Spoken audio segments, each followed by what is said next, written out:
Nous vous disons encore une fois, bonsoir. Bonne sémence, bonsoir. Nous sommes reconnaissants envers notre Dieu parce qu'il est bon pour nous. C'est lui qui a voulu à ce que nous soyons dans son temple aujourd'hui. Voilà pourquoi avant, j'aimerais dire merci à l'équipe organisateur.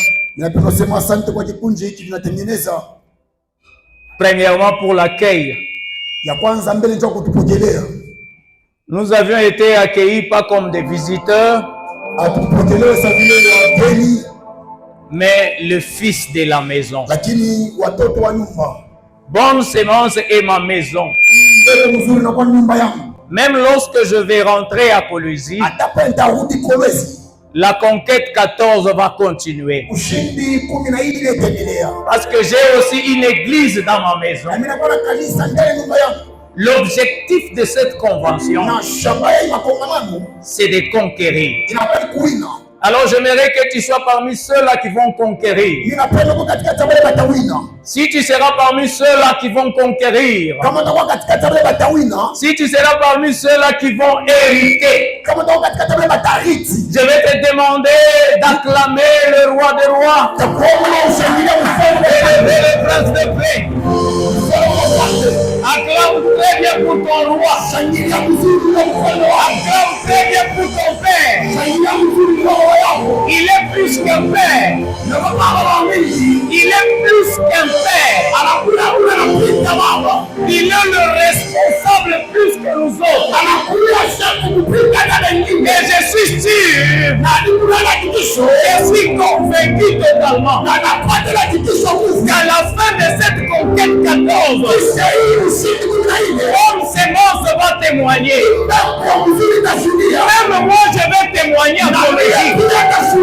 Je sais qu'il y a des bénédictions qui ont été réservées pour moi.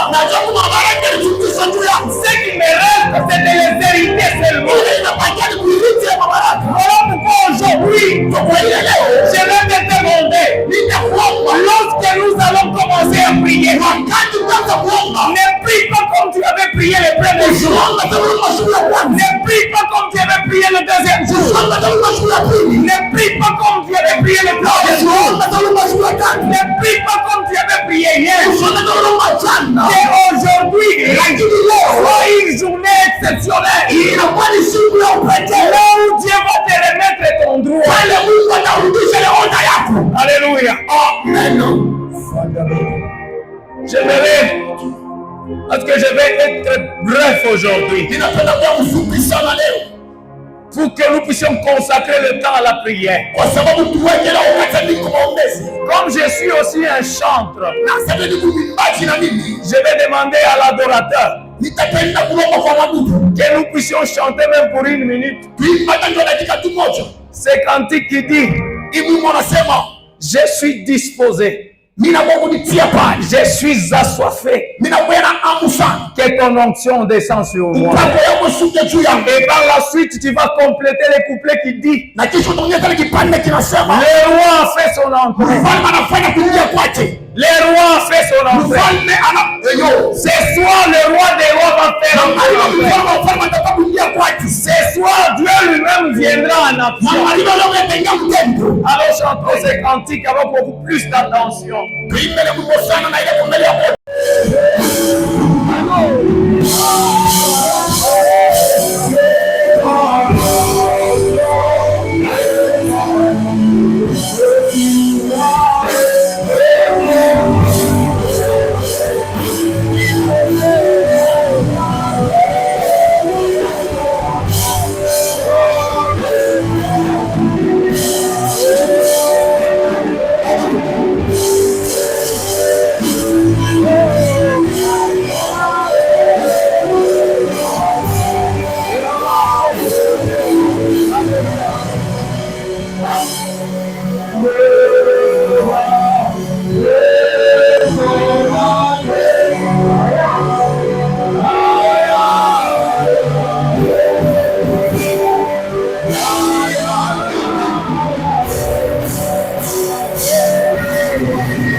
le Seigneur. Mais le problème est que tu sois vraiment disposé. Bien-aimé, vous savez, pour recevoir l'héritage, ce n'est que ceux qui sont disposés qui doivent recevoir l'héritage. Amen, amen. Amen. Alléluia. Alléluia. Voilà pourquoi lorsque tu es venu ce soir, il faut venir avec l'esprit de conquérir. Il faut venir avec l'esprit de conquérir. Avoir l'esprit de reprendre ce qui t'appartenait. Alléluia. Amen. Nous avions tous reçu beaucoup de promesses. Beaucoup de prophètes nous ont dit de la part de Dieu que vous aurez ça, que dans votre vie vous serez comme ça. Mais depuis que nous avons donné toutes ces promesses, aucune de ces promesses n'a été réalisée. Cela ne signifie pas que Dieu ne veut pas te les donner. Le problème, c'est ta disposition. Si tu es vraiment disposé, les dieux le plus responsable. Les promesses, ça sera réalisé. Amen. Nos promesses tardent des fois, on se pose des questions. Beaucoup de gens se posent la question par rapport à ça. Pourquoi nous n'entrons pas dans notre héritage? Pourquoi nous n'entrons pas dans notre héritage?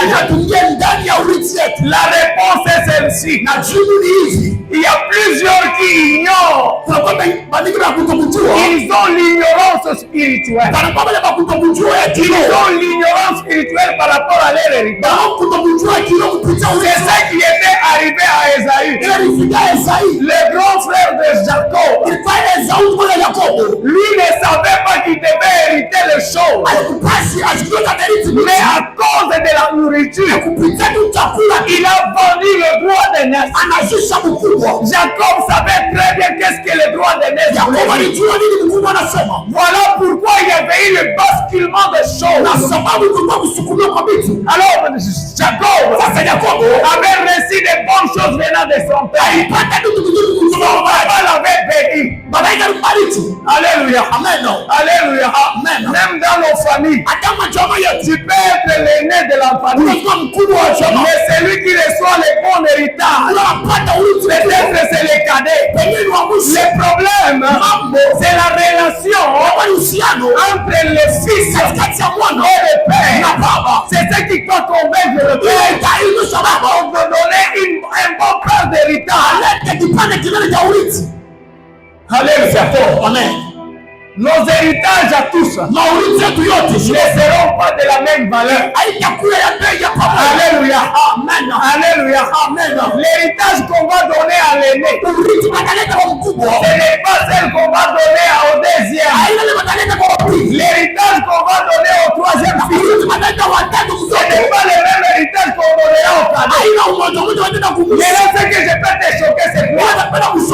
C'est ta relation avec ton père qui va déterminer la grandeur de ton héritage. Alléluia.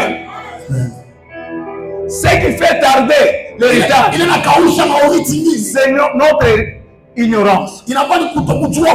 Nous oublions que nous sommes des héritiers. Nous avions oublié que Jésus, en payant le prix à la croix, Dieu a été obligé de nous adopter. Alléluia. Amen. La deuxième chose qui fait tarder l'héritage, ce sont des mauvaises influences. Des influences mauvaises. Moi, tel que vous me voyez ici, Il y a quelqu'un qui voulait user de son influence pour me voler mon étoile. Bien-aimé dans le Seigneur, que vous soyez maman, que vous soyez jeune fille, que vous soyez un jeune garçon, que vous soyez un ancien de l'église, que vous soyez un diacre, vous avez votre étoile. Vous avez votre étoile. Mais vous ne la voyez pas briller parce que vous êtes ignorant. Alléluia. Amen. Dans l'occultisme, il y a des gens qui savent voir les étoiles des gens. Alors lorsque j'ai travaillé à Finca, berger de Lens le sait très bien. Dans les années antérieures, avant 2019, j'ai travaillé à Finca. Maintenant, lorsque j'ai travaillé, il y avait un papa qui était de chez Ekanka. Il était de Ekanka. Il était beaucoup plus attaché à moi. Je ne savais pas pourquoi. Lorsqu'il vient à Finca, pour faire le retrait, il me donne $50. Demain, s'il venait, avant de partir, il me donne $20. C'est après que j'ai compris que c'était une ruse de sa part. Qu'est-ce qu'il avait fait? Alors, lorsqu'il savait vu que c'était vraiment OK, il a vu que c'est maintenant OK avec ce monsieur. Il est venu un jour avec une enveloppe. Il est venu avec une enveloppe. À l'intérieur de cette enveloppe, je ne savais pas ce qu'il y avait. Je savais ce qu'il m'avait dit.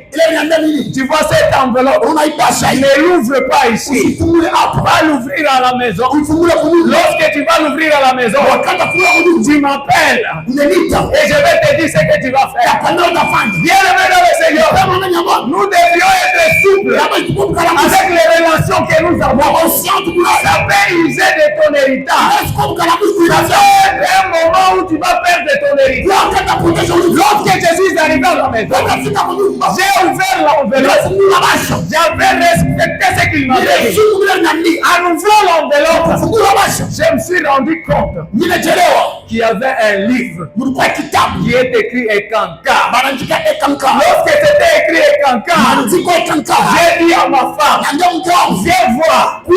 Tu sais le papa que j'étais aujourd'hui, c'est lui qui me donne les $50. C'est lui qui me donne les $20. Tu vois tout le pain que je t'amène le soir. J'appelais de chez papa là. Mais regarde ce qu'il m'a donné. Il voulait m'initier. Il voulait m'initier. Alors j'étais souple. Ma femme, comme elle est une forme de prière, écoutez ce qu'elle m'a dit. Ce livre, tu vas le brûler. Tu ne vas plus le brûler ici à la maison. Tu vois les poubelles là du centre-ville. Tu vas mettre le feu. Le matin, lorsque les gens ne sont pas encore en route, tu vas le brûler en priant pour dire à Dieu, merci Seigneur de m'avoir épargné contre ces dangers. Alléluia. Amen. Les mauvaises influences. Voilà pourquoi vous devrez chercher les relations. Tout le monde n'est pas ton ami. Tout le monde n'est pas à considérer. Tout le monde n'est pas à donner ton oreille. L'oreille, ton oreille à toi bon seulement. Il faut la donner seulement aux pasteurs, aux anciens. Ne la donne plus à n'importe qui. Parce que ça pourrait être le chemin par lequel il va te pousser à rater l'héritage.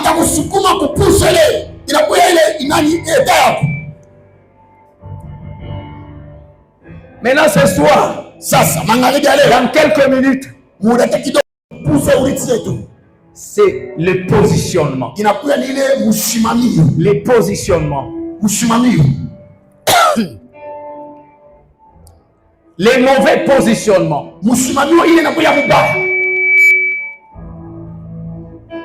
C'est ce que nous allons parler ce soir.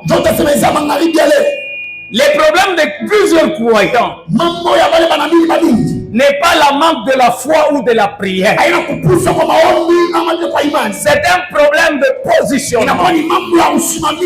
Dieu ne cache pas ses secrets. Dieu n'a jamais caché ses secrets. Il les réserve à ceux qui sont correctement positionnés. Ceux qui sont bien positionnés par rapport à leur Dieu. Dieu leur révèle ses propres secrets. Et ce sont ces secrets-là qui vont te permettre d'entrer dans ton héritage. Il n'y a personne qui va te résister. Il n'y a personne qui va t'opposer. Parce que tu connais le système dont Dieu travaille. Amen. Mon sous-thème, c'est le positionnement comme clé de la manifestation de ton héritage. Et nous allons parler sur quelques 2 ou 3 points ce soir. J'ai bien dit le positionnement. Ton positionnement, c'est ce qui va déterminer l'accès de ton héritage. Très souvent, nous sommes dans des endroits où Dieu ne nous voit pas. Nous sommes dans des milieux où Dieu n'est pas là. Mais nous cherchons à posséder les choses de Dieu. Alléluia. Amen. Dieu peut être au nord. Mais toi tu es au sud. Lorsque tu es au sud, tu cherches les choses de Dieu là-bas. Mais Dieu n'est pas là. Cherche un bon positionnement. Et ce qui importe le plus, c'est quoi? Sois en relation intime avec ton Dieu. Et tu connaîtras ses desseins. Tu connaîtras les projets que Dieu a pour ce monde. Tu connaîtras même le projet que Dieu a pour ta vie. Tu ne seras pas obligé d'attendre un prophète de te prophétiser. Tu le sauras toi-même. Dernière fois, les positionnements détermine ta mentalité. Détermine ta mentalité. Bien aimé dans le Seigneur. Dans Romains chapitre 12, verset 2. Paul est en train de dire aux Romains ceci. Ne vous conformez pas au siècle présent. Il était en train de dire aux Romains de ne pas vivre selon le siècle de ce moment. J'aimerais vous dire ceci. Les jours sont mauvais. Alors nous ne devrions pas vivre selon ces jours. Nous devrions vivre selon Dieu. On leur demande ceci. Soyez renouvelés par l'intelligence. Soyez transformés par le renouvellement de l'intelligence. Afin que vous discerniez quelle est la volonté de Dieu. Bien aimé dans le Seigneur, si vous êtes transformés par votre intelligence, vous allez comprendre la volonté de Dieu. Alléluia. Amen. Il y a des fois nous cherchons que Dieu nous donne l'argent.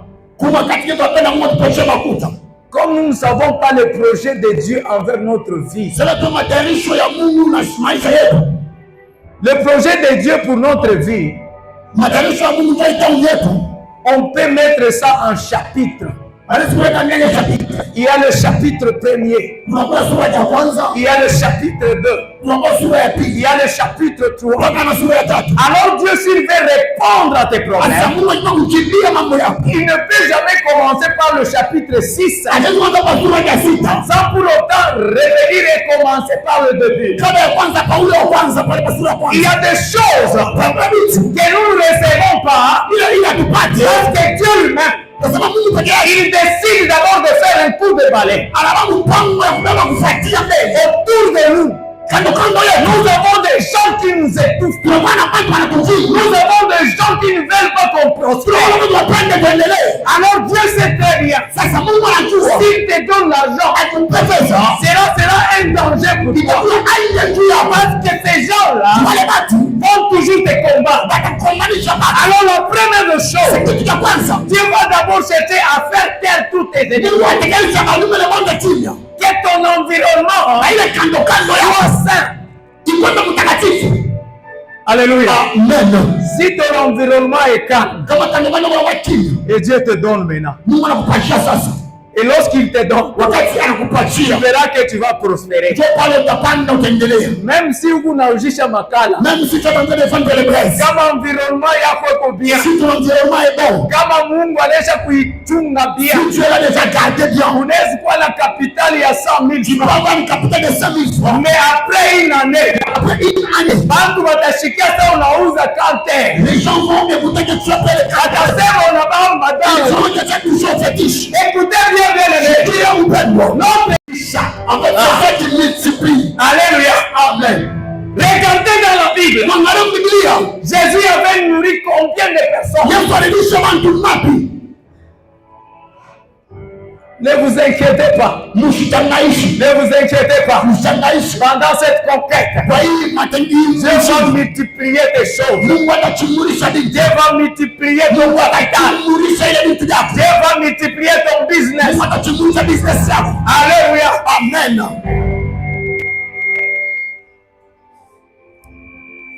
J'ai dit la mentalité compte beaucoup pour le positionnement. Je vais vous donner un exemple. Lorsque vous lisez Nombre chapitre 13, vous allez lire l'histoire de l'Israël.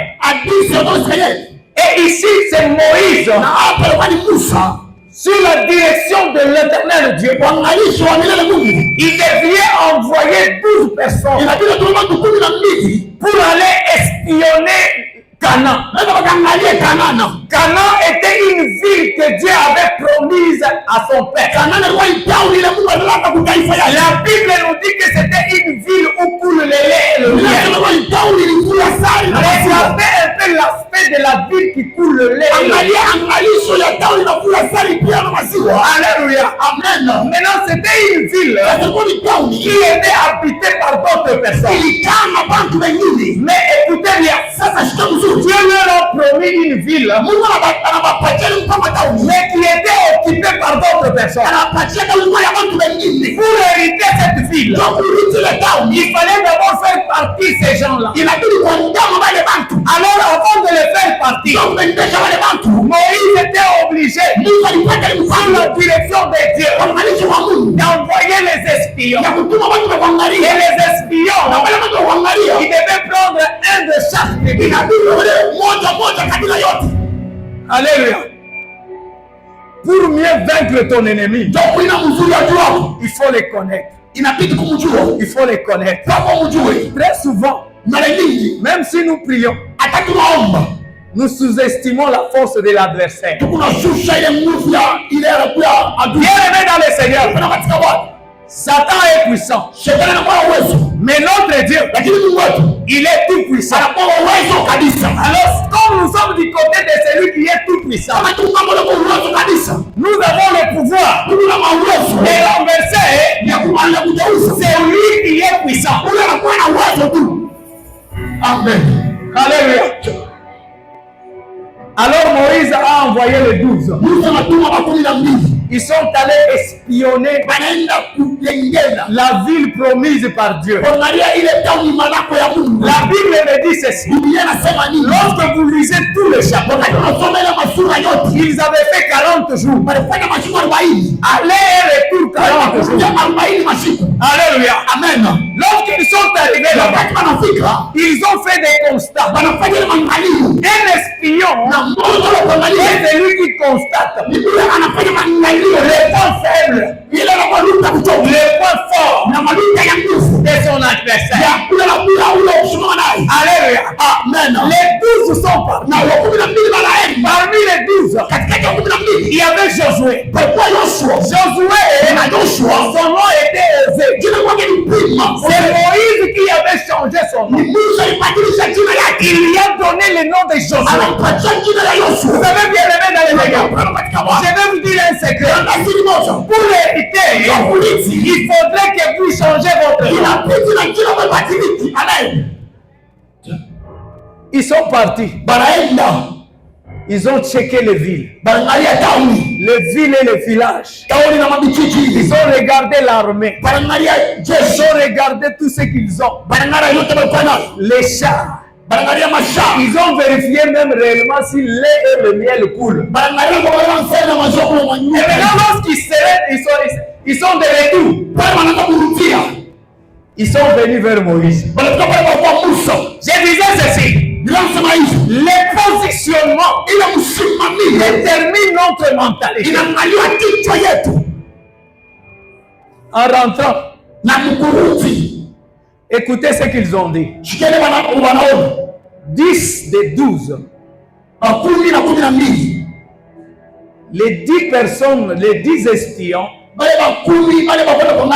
ont donné un mauvais rapport. On donnait un rapport décourageant. Bien aimé dans le Seigneur, tout ce qui se passe dans ta vie, il y a beaucoup de gens qui sont devenus comme des conseillers. Non les conseillers dans le bon, mais ils viennent te décourager. Des fois ils te demandent même d'aller pouvoir le féticher. Ce n'est pas ça la solution. La solution se trouve en Dieu. La solution se trouve en Dieu. C'est Dieu qui détient la clé de toutes choses. C'est Dieu qui détient la solution de nos problèmes. Alors ta mentalité par rapport aux choses de Dieu doit être bien positionnée. Lorsqu'ils ont donné ce rapport, ils ont dit dans cette ville, il y a le fils d'Anak, le géant là. Ils ont dit ceci, avec ces gens-là, nous n'allons pas réussir. En tout cas, Dieu nous a mis dans une situation compliquée. Impossible, il peut nous promettre une ville là où il y a des géants. Nous ne serons pas en mesure de les battre. Alors écoutez bien aimés, il y avait 2 personnes. Il y avait Josué et Caleb. Ils ont donné une bonne déclaration. C'est pas l'Esprit de Dieu. Ils ont dit, notre Dieu est favorable. Ces gens-là vont tomber. Ces gens-là vont tomber. Ces gens-là, nous allons les vaincre. Ces gens-là, nous allons les faire échouer. Ces gens-là, nous allons les faire tomber.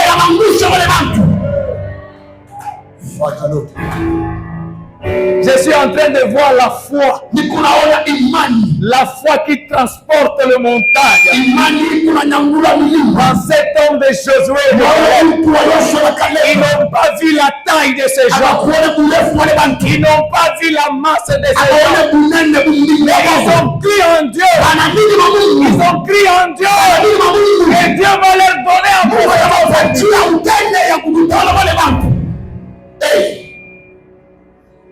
Josué et Caleb avaient la mentalité de vainqueur,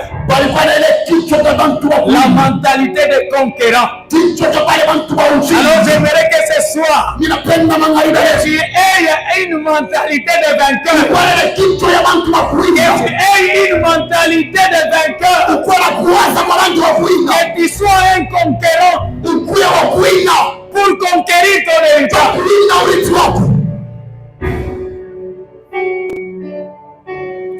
Vous savez quoi? Tu ne peux pas vivre une réalité supérieure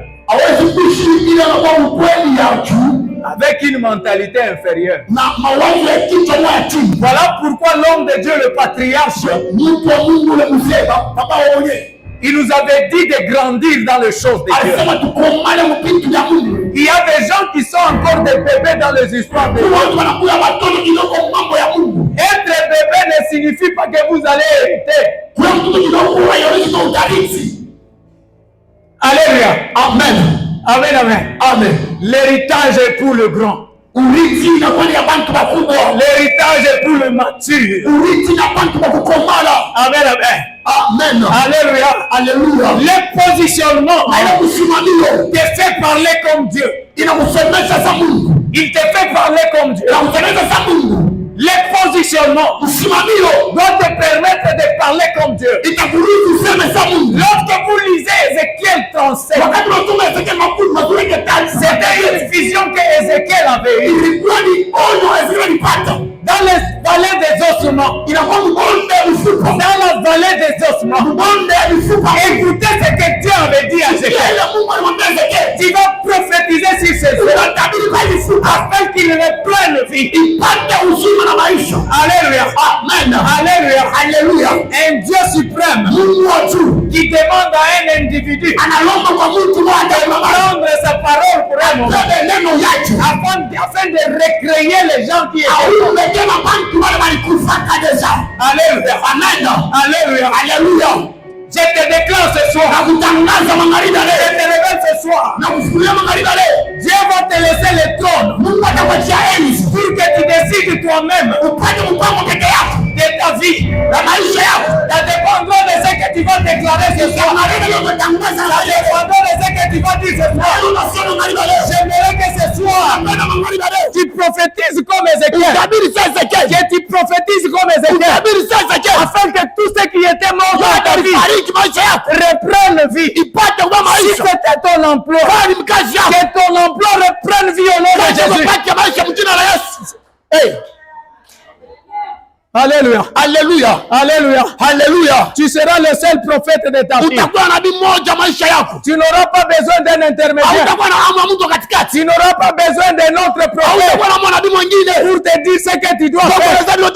Mais Dieu va te donner accès à prophétiser sur la vie de tes enfants, sur la vie de ton mari, sur ta propre vie, sur le travail de ton mari, sur tes études. Tu seras le seul qui va prophétiser.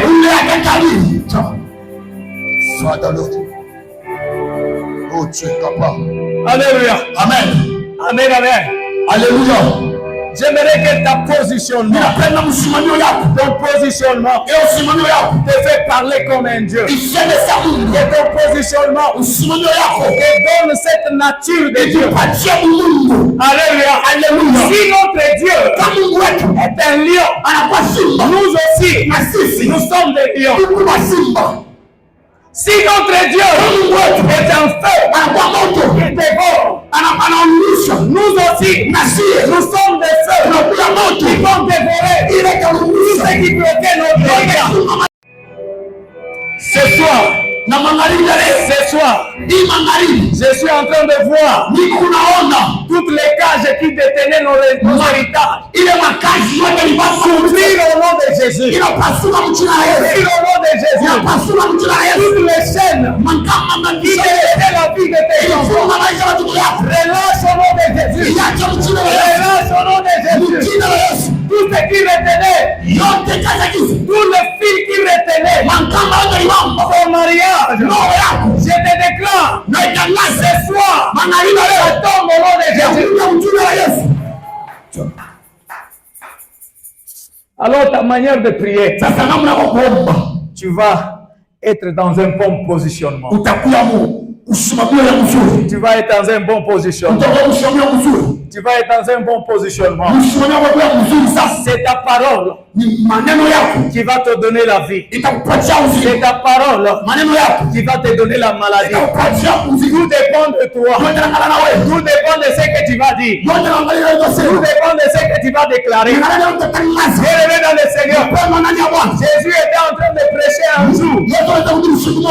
Jésus était en train de prêcher. Après avoir enseigné, il dit à ses disciples, montez dans la barque, allez-y, je vais vous suivre. Il est resté.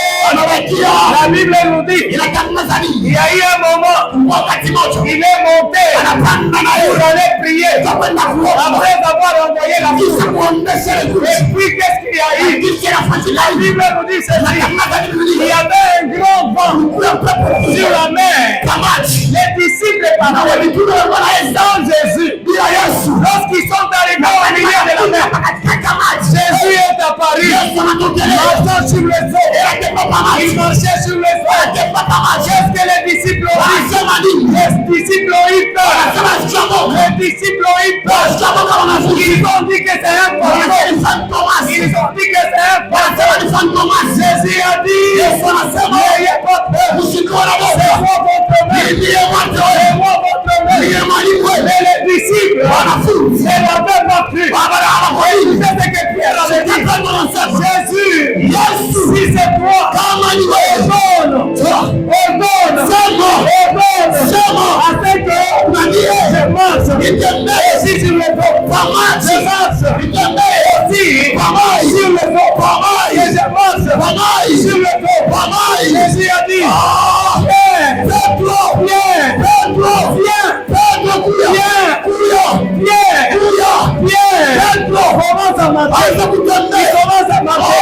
il commence à marcher.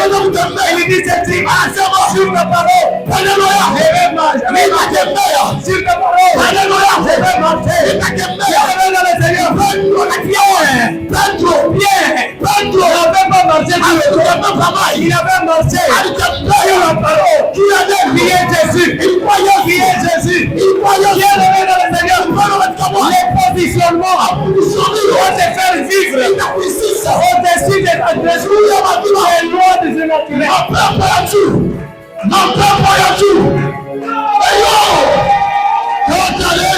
Alléluia. Amen.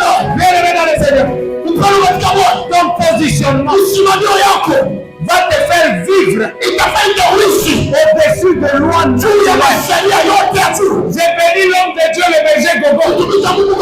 Il avait parlé sur la loi. Les lois n'ont pas de pouvoir sur nous. Nous marchons par la foi. Et notre foi, nous la plaçons en Jésus. J'aimerais que tu sois une maman de foi, un frère de foi, un frère de foi, un papa de foi, afin de conquérir ton héritage. Reçois la parole de Dieu. Reçois la parole de Dieu. Acclame la parole de Dieu. Acclame la parole de Dieu. Acclame la parole de Dieu.